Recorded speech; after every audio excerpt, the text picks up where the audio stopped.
All right, everyone, thank you for joining us today. We are in our session here called Achieving Zero, Codes and Policies for Zero Emissions in New and Existing Buildings. For those of you that are looking to receive continuing education credits, this slide shows the description and the learning objectives.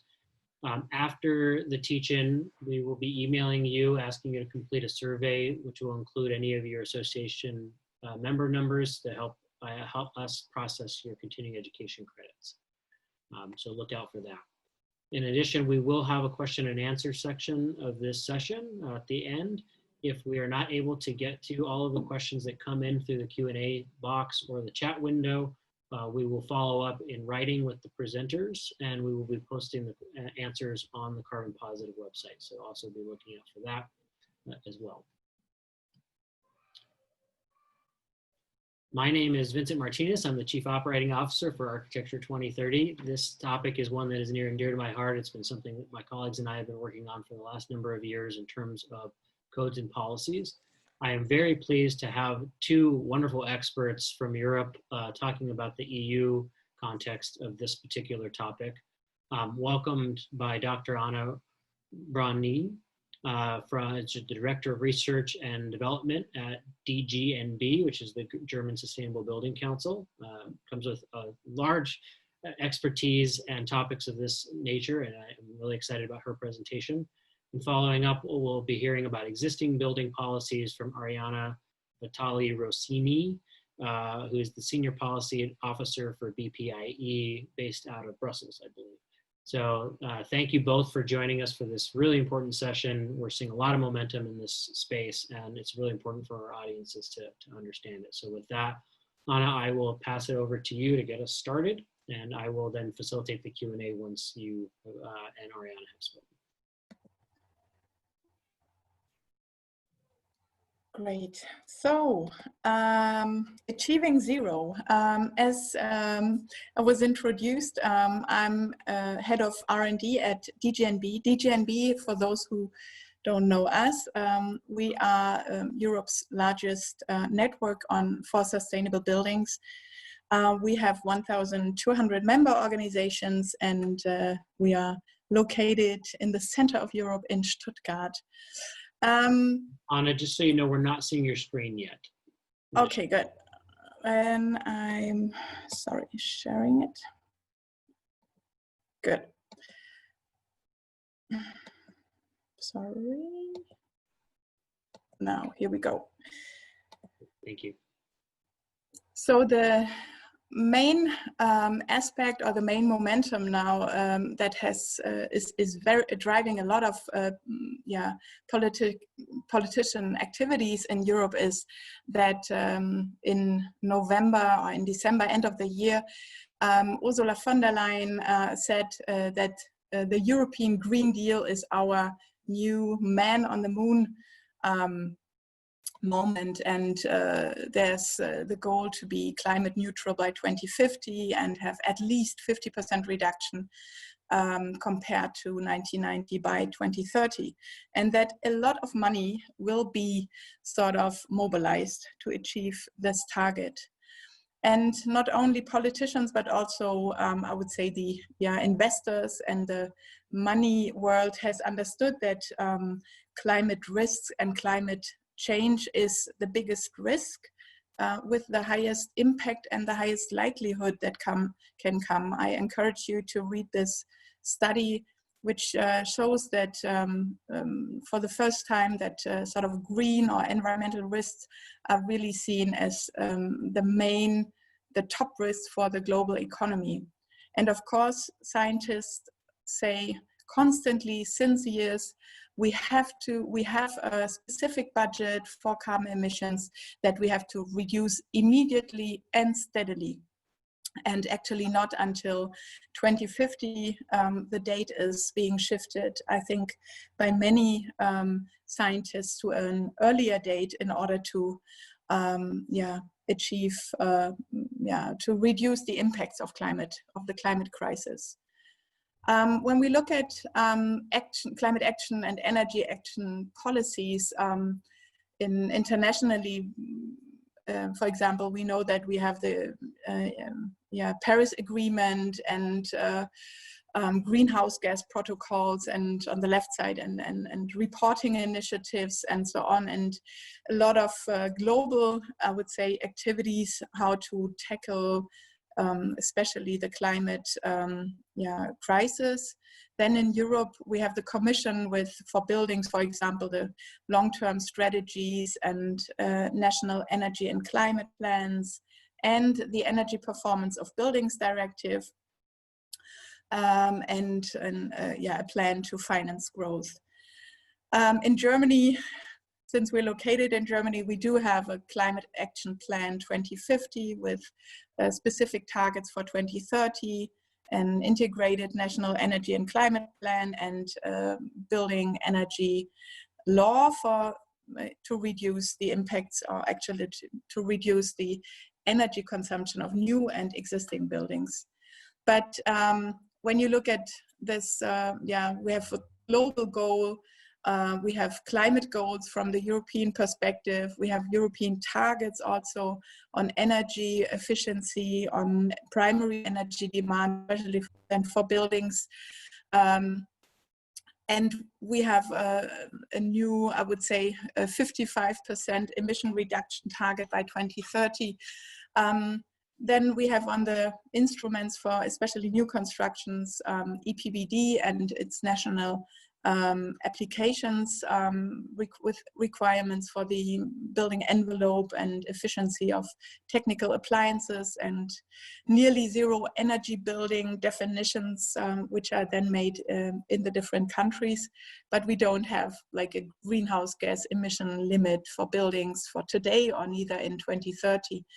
So there's quite a big lack in these targets and the instruments. And when you look at how far are, especially in Europe, the countries to define net zero energy buildings, we see that there are some countries who have not even implemented the European Performance of Buildings Directive yet. There are countries, a lot of countries did, but for example, Germany is not even ready yet. And the current definition of net zero energy building is, from our perspective, or personal perspective, and not just mine, not really linked to climate targets that we should achieve, because it's still, I would say, on the same level as 2016, and nothing has changed. But when you look at where are emissions, and since it's the target to achieve much lower emissions from the building, or the built environment and its activities, we know that the manufacturing of products, either needed for renovation or especially for new construction as well, the construction process itself, then of course the operation, and also the maintenance of the materials, and at the end the reuse or the recycling, the end of life of the buildings, they all produce greenhouse gas emissions.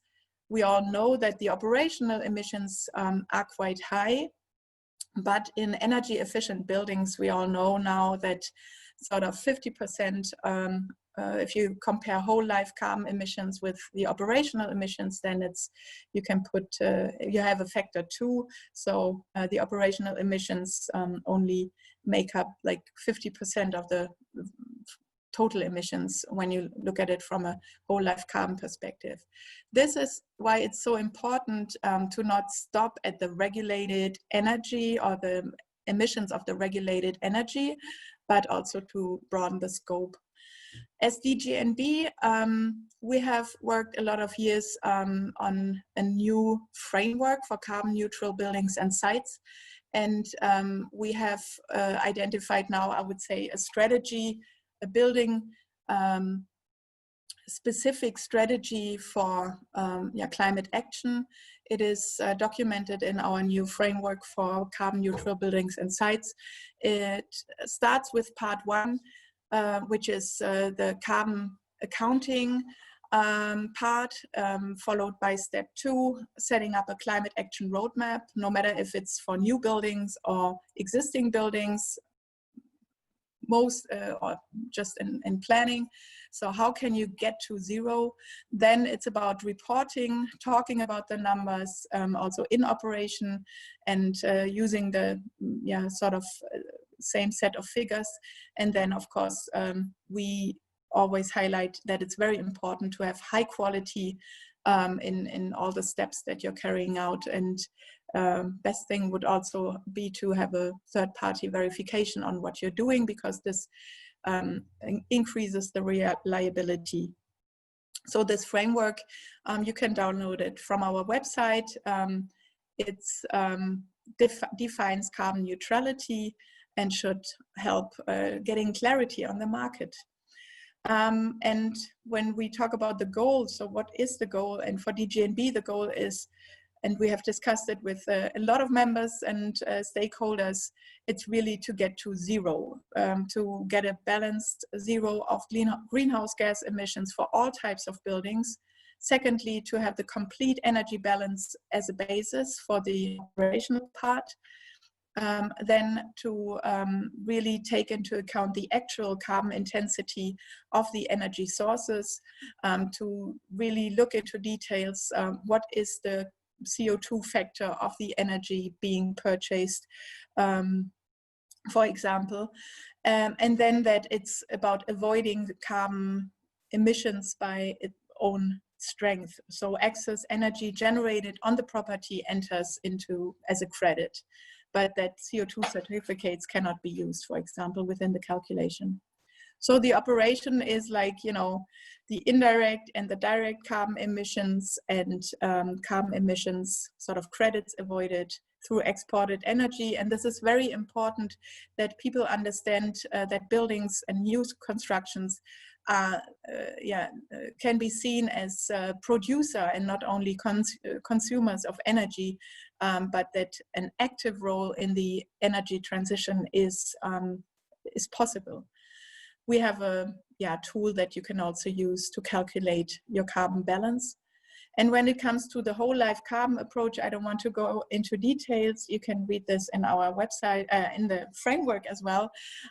We have also defined sort of rules, like minimum rules, how to calculate the whole life carbon approach, including the embodied emissions. But the main instrument for us, also for new construction and of course for the existing, is to plan the decarbonization correctly. So until latest 2050, and I think we will shift the date to an earlier date, you should be below a decarbonization path. So nobody should wait until 2050 and say, oh, now everything is at zero. Now I'm switching as well, my energy supply or whatsoever. Everybody should start now, whether it's a new construction that is not yet net zero or an existing building. It is possible to follow with an climate action roadmap, which is very similar to the renovation passports, by the way, but just calculated in carbon and with a target of zero. Everybody can start. And this instrument is being rolled out now. We have tested it in many cases, and we have very, very good feedback. And when it comes to optimization, then it's very important for the operational part that you shouldn't stop, not only think about how can I get my building to renewable energy, but that the local context, the building energy, the user energy, the supply systems, and at the end then the renewable energy amount is being regarded as optimization aspects. So it should be everything that should be regarded, and at the end, the final energy that is needed can be supplied by renewable. And for the embodied emissions, it's the same. It's not only changing from concrete to wood, but there's a lot of strategies that you can apply. And please go and read the framework where we have elaborated a little bit more on those strategies. And then when we talk about communication, so carbon figures that are being communicated, once everybody has agreed upon common methodology, and that it's understood that different methodologies give different results, then people can really start working with the figures, getting to zero and not arguing on the methodology. So communication is very important. And what we have sort of made up last year is that we wanted for the new for all buildings set incentives how they can get to this net zero approach or climate positive status. And it's an award that we provide to buildings that are proven climate positive. So it's not for planned buildings. The buildings we have certified until now, I think it's now 12 or 15 buildings. I don't remember exactly, but it's new buildings, it's renovation, and they all make sure that sort of the idea of really getting to energy positive, climate positive buildings is feasible. It's a cost effective way, and it is really good for the climate. And some images that you can see here. So the conclusion is for us that the European goals and policies do not match. So it's more ambitious action and more specific policies targeting towards greenhouse gas emission reduction is really required for new construction, of course, as well for existing buildings, but for new construction, it's really missing. Then it is also very important to expand the perspective and the system boundaries to not stop with the regulated energy, but really start thinking about the user energy and the embodied emissions, because they really make up a big share of the carbon emissions. And that buildings with, for example, the Climate Positive Award, and there's other awards available, really prove the applicability of those ambitious climate goals. And for new construction, as a tool also to prove it to the builder, your building is like 2050 or 2030 ready. That also for those new constructions, we have now bonus points in our certification scheme saying if you have a new construction that is not yet zero carbon positive, climate positive, then please provide a plan how to get there. So, and this climate action roadmap is a very promising new instrument for new construction and existing buildings. And with this, I thank you. And here are contact details of me and my colleagues doing nothing else but working on the climate aspects. Thank you, Anna. What a wonderful presentation. I've got plenty of questions to ask you when we get to the Q&A. So this has been absolutely great. Arianna, feel free to share your screen and I'll start spotlighting you.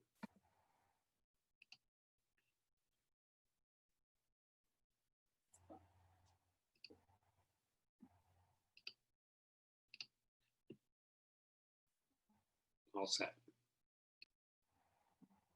Can you hear me well as well? Yes. Yes. Okay, here, let's go then.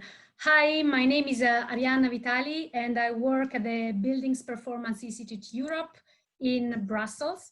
So the Buildings Performance Institute Europe, known as well as BPIE, is an independent think tank that promotes policies and in support of energy performance of buildings. We do a lot of things by helping planning building policies, but also looking at the implementation. And we have offices in Brussels and Berlin.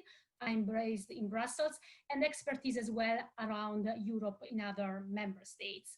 Feel free to visit our website to know more and to know more as well about our publication. So today I was asked to present some interesting policy tool that we can see across Europe that would boost the renovation rate of existing buildings. Why is that? Mainly because according to our analysis, 97% of the EU building stock is still inefficient, and the renovation rate is something about 1% each year. From these two data, it's clear that we need policy tools coupled with other financing and information tools that help increase this renovation rate. So today I'm going to present three of those minimum energy performance requirements, and I will explain key features and present selected example. The building renovation passport that was already mentioned by the previous speaker, and as well one-stop shops. Of course, those are examples. There are many other policy measures, financing measures, and others that will need to achieve a higher renovation rate than what we have today. So minimum energy performance requirements, those are regulations that require buildings to meet a certain minimum energy performance requirements. This can be defined as, for example, a certain level of the energy performance certificate, being a C level or a B level, or can also be defined as a certain amount of energy that can be consumed by square meters, for example. Those minimum requirements are generally applied at trigger points, so specific moment in the life cycle of a buildings in which renovation usually happen anyway, like for example, a change in ownership or when a building is rented, but also other moments, like for example, when a building is extended or accessibility work are done. Those moments in which renovation are happening anyway should be, we should capitalize on them, also to include energy renovation and to ensure that the worst performing buildings meet at least certain minimum energy performance requirements. Instead of using trigger points, the same could apply by a certain deadline. And I'll give some example later. What is important about this type of regulation is that this could be tailored to different segments of the building stock. So for example, they can apply only to public buildings, residential buildings, or commercial buildings, and also that they can be phased in gradually, especially when you fix a certain deadline. Those tools are needed and very useful because they address the worst performing buildings, those that have a very low performance and are the most problematic from a climatic perspective, because those are the ones that emit the most, but also because in many cases, people living in energy poverty live in those buildings. Also, this type of regulation are needed to drive demand, as demand for renovation and particularly deep renovation are still really low, but also applying this type of requirements provide a very clear long-term signal, both to building owners, but also to other stakeholders in the construction value chain, that at a certain point in time, the energy performance of buildings needs to be improved. I'm gonna here present a few examples of those that are already existing or are in development. This is just an helicopter view, is not an exhaustive and detailed explanation about those works. And of course, there are other examples around in Europe. In the UK, for example, the minimum energy performance requirements in the UK are called minimum energy efficiency standard, apply to private rented property. So the key driver for that was really to reduce energy poverty because there is high energy poverty in the UK, especially in the rental market. And the obligation is that as of 2020, a dwelling cannot be let if it doesn't comply with the E level of the energy performance certificate. This means that basically before letting a building, before renovation works needs to be done, there are of course some exemptions and some type of buildings are exempted. In the Netherlands, minimum energy performance requirements will apply as of 2023 to commercial buildings. In the practice, it means that a building will not be considered fit for purpose to be an office if it doesn't reach as a minimum the level C of the Dutch energy performance certificate. Again, these target commercial buildings, and it will require that renovation would need to take place in all offices to comply with this law. The key driver for that in this case was actually climate mitigation. In France, the system is under development and it focuses mainly on residential buildings. According to the French long-term renovation strategies that was published in the last month, starting from 2023, rented properties needs to attain a certain minimum energy performance at the moment of change of tenancy. Otherwise, they cannot be let. The level of energy performance is still not defined. It will need to be defined in the next year through an implementing decree. So we can't still judge on the ambition of that provision. But the overall aim, the longer term goal, is that by 2028, all the worst performing buildings will be actually renovated and there won't be any more buildings in the lowest class of the French energy certificate. The key driver for that provision for being included in France is actually twofold. Is both for climate mitigation, but also to reduce energy poverty. And so we hope as well to see that in the upcoming renovation wave coming from the European Commission, expected next month, actually, that some kind of those measures will also be asked to be introduced. My second example of useful tool to increase renovation wave is actually building renovation passports. Building renovation passport, in a certain sense, can be considered as an evolution of the energy performance certificate, as it provides a much more personalized and tailored advice to the homeowners.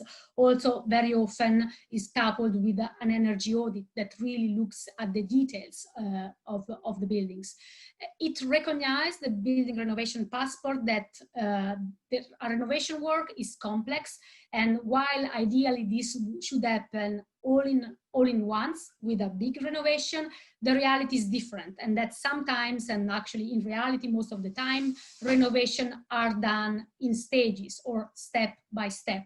So the building renovation passport outlines a roadmap that is specific for a certain building, that outline the step-by-step renovation or the different stages of the renovation that are necessary to achieve a very low energy building. And in general, this roadmap, it's long-term, that could cover between 15 to 20 years. In general, building renovation passports are useful because it's really a tool that is consumer focused and try to empower the building owners to make the right renovation choice, really to choose what are the best renovation packages and what is the order of priority when starting a renovation. And it also helps aligning the individual renovation needs with the long-term requirement of renovating a full building stock that a country or a region may have set in legislation. Also, in many cases, is coupled with an explanation of the benefits of renovation and includes energy savings, but also comfort improvement and how the renovation would benefit directly the homeowner. There are some examples already existing. We have one in Flanders, which is one region of Belgium. And this is a renovation passport that couples a logbook with an EPC plus. So a logbook is a repository of building information, which is accompanied by a detailed overview of renovations measures that are ordered by priority and are specific, again, to the type of building. And those are needed to reach the long-term objective that Flanders has set for its own buildings, which is that all buildings needs to be at A level of the energy performance certificate by 2050. So it basically makes a bridge between the individual renovation needs and the overall long-term objective of renovating the buildings at the level A in Flanders. In Germany, and Anna probably knows the details much better than what I do, there is a building renovation passport that is in force in 2017 and is designed to be a user-friendly tool. It also, as in Germany, we found that 85% of the measures of renovation actually were looking at individual component, at renovating one single component, the approach really focus on making a good interlinkages between the different stages of renovation and how to coordinate them together. And so it offers a good description of renovation packages that the homeowners can follow.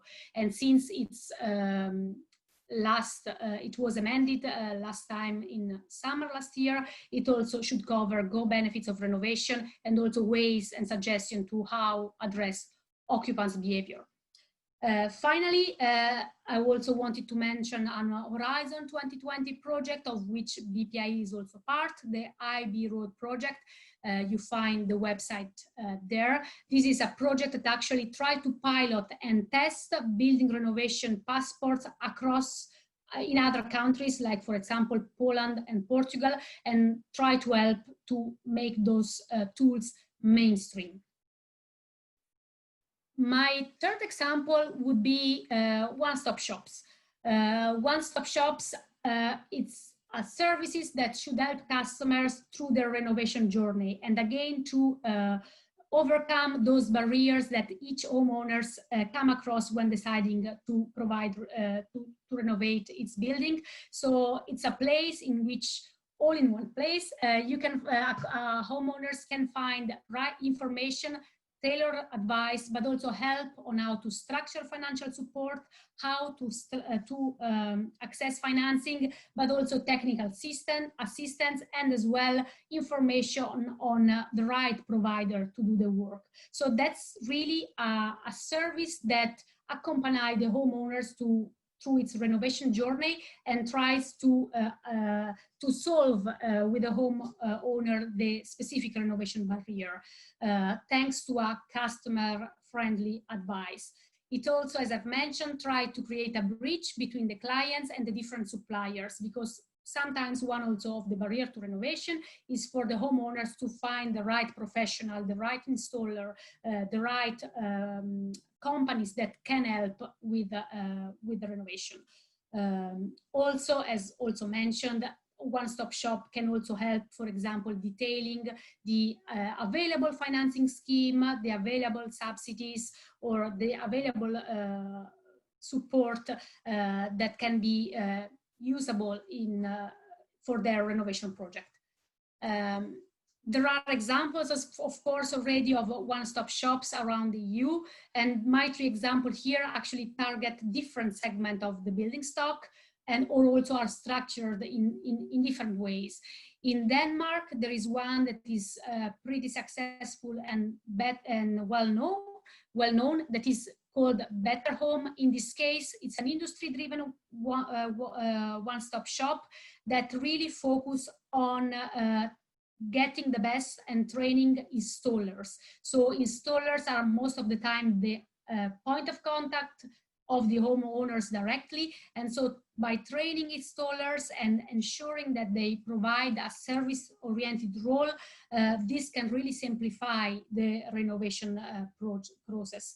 And in this case, also installers, for example, are provided with digital tools to help structure the renovation.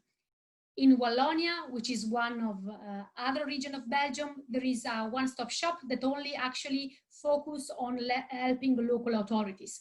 Local authorities under European law have also obligation to renovate their buildings, specifically in the case the building that are owned and occupied by the central government, but generally we should say that there is a tendency for all public buildings to be renovated and set as an example. So the Renovat one-stop shop focusing really on helping local authorities in their renovation projects by, for example, helping them by defining public procurements or by defining energy performance contracting, but also with project aggregation. In many cases, also local authorities faces difficulties because they don't have the right expertise and they don't have enough resources, so that one-stop shop is really focusing on them. Energy Positive is another one that is quite innovative, and it's actually targets multifamily buildings mainly and social housing organization, and it's active not in the old France but in the Ile-de-France region, which is the region of Paris. And it's really a one-stop shop that provides support to multifamily buildings to organize, structure their renovation by providing as well technical support, legal support, and financial engineering. That's also a big chunk of buildings that need to be renovated. And in many cases, in multifamily buildings, there is not enough expertise, or there are also other barriers of renovation. So Energy Positive try to address specifically this segment of the building stock. To conclude, I would like to conclude again with my key message at the beginning. Renovation rates in Europe are still very low, and also the depth of renovation is low. So there is need of a mix of and a combination of different tools that help to overcome the renovation barriers. Those needs to be tailored to the different building segment, to the different ownership tenures, and there is not one fit-all solution or one fit-all policy tool, but many of them are needed.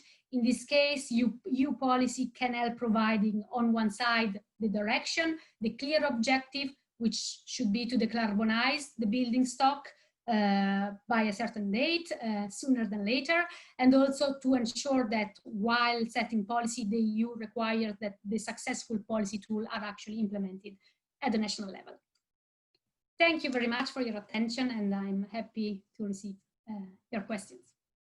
Thank you, Arianna, and thank you, Anna, for great presentations. I have so many questions to ask you. Unfortunately, we have very little time for addressing them, but I wanted to maybe touch on one that I think might span both of your topics of conversation, both new construction and existing buildings. And I think it builds off of something that, Anna, you started with about the definitions in the DGNB standards really not being aligned with climate targets and the movement towards a carbon emissions metric, as opposed to maybe a strictly energy efficiency provision metric, or moving to renewable energy systems and other options or prescriptive metrics.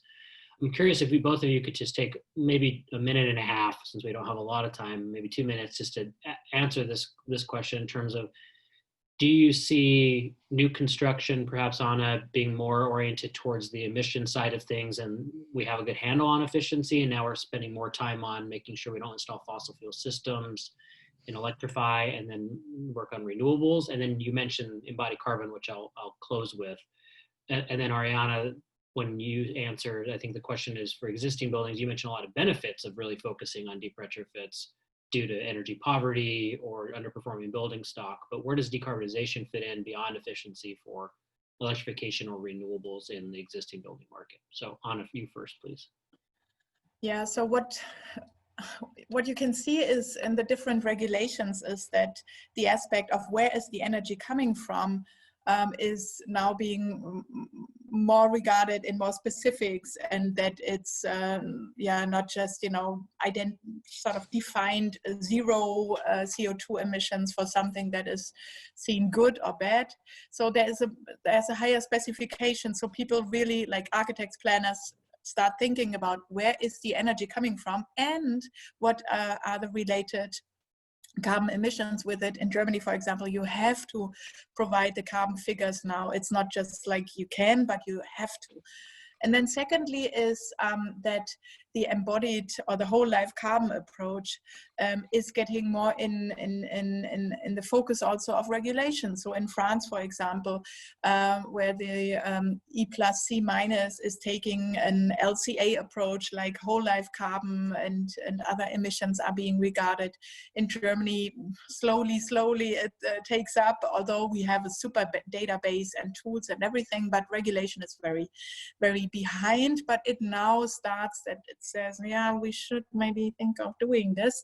So it is written as a short sentence in the new building energy law that embodied emissions will be the next step. And it is super important on the private market, and architects are actually the most of the questions we are being posed by architects is, how should I build with a low carbon impact from the whole life carbon perspective and not regulated operational carbon emissions. Thank you, Anna, for that. No, it's all expanding. Arianna, can you address that? Yes, I would say that new buildings are the front runners, but actually existing buildings should follow. So I would say that what we are seeing now as standards for new buildings should actually be replicated for renovating existing buildings, as the EU has a long-term goal of being climate neutral by 2050, and existing buildings are great majority of the stock. We can't afford to just think also on existing buildings, just on energy efficiency. So when talking about building renovation and deep renovation, is not only about reducing energy consumption, but it's also a matter of switching the fuels and using heating systems that are renewables based, or electrifying as far as possible with sustainable renewable energy, also the buildings. So I wouldn't see at all a contradiction between what new buildings are doing and what existing buildings are doing. We just know that it's for the situation in which we are now, new buildings are easier to tackle, but existing buildings should follow. And this is true as well for embodied emissions. That's very helpful, and we know that the new buildings will become existing buildings, and so will fall under those standards as well. Thank you both. I do want to make two plugs based on what you've been discussing. Anna, you brought up in particular the movement for embodied carbon or whole life carbon policies. One of the next sessions that folks are going to be able to attend is called Cities Lead. It's specifically talking about C40's Clean Construction Declaration and Carbon Neutral Cities Alliance policy framework, which Architecture 2030 also supported. So that's a session coming up. And then for further interest in Arianna's topics of existing building renovations, the next session is called Energy Upgraded, in which we'll hear from both programmatic levels of movement across Europe, but also from really leading developers on how they're decarbonizing their existing portfolios. So thank you both. I greatly appreciate your support in speaking with us and lending your expertise to this session. Again, Dr. Anna Braune and Arianna Vitali Roscini. So thank you both for joining us today. And for those of you on attendees, you can go back to the main CarbonPositive agenda page, carbon-positive.org/agenda, to click onto the next session. Thank you again.